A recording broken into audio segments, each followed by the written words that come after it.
مراحل تهیه چلو کباب کوبیده خوشمزه 120 گرمی.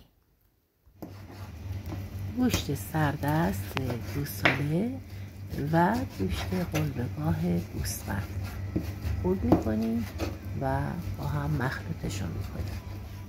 میزانشون باید 50-50 باشه.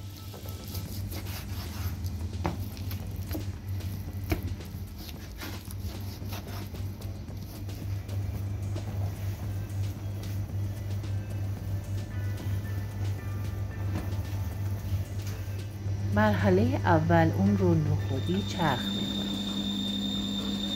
پیازها رو هم چرخ میکنیم و میذاریم تا بیاض بشه. بعد از بیاض شدن آب اونها رو میگیریم و به میزان هر مقداری که گوشتمون هست از اون به گوشتمون اضافه میکنیم. حالا به گوشت نخودیمون پیاز و فلفل و نمک رو اضافه میکنیم و خوب با هم مخلوطشون میکنیم.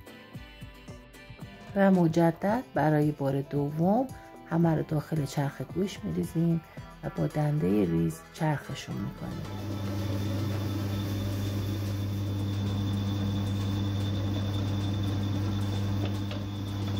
برای اینکه کباب لطیف و نرمی داشته باشیم مجدد اون رو یک بار دیگه چرخ میکنیم. یعنی دقیقاً گوشت 3 بار چرخ میشه، 1 بار نخودی و 2 بارم ریزتر.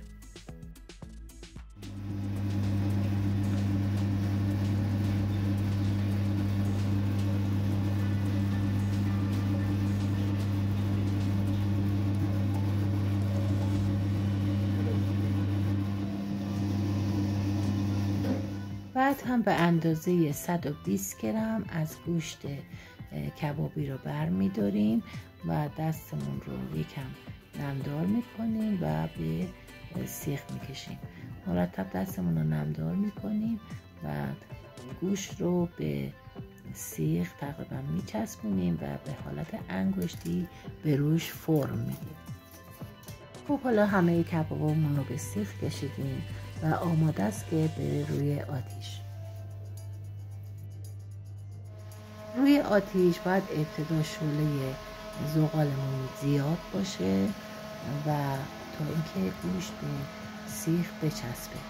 بعد شعله کم باید باشه، یعنی زغال رو یکم کم کنید از زیر کباب تا به مرور پخته بشه. دیگه بقیه کارم که میدونید.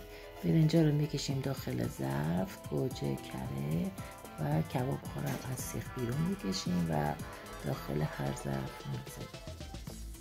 اینها پرسای 1 نفره و کباب های 120 گرمی.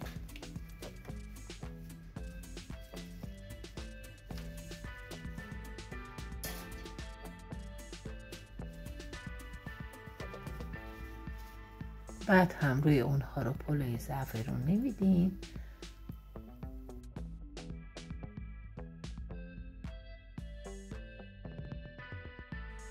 در ظرف ها رو میبندیم و برای ارسال آمادهشون میکنیم.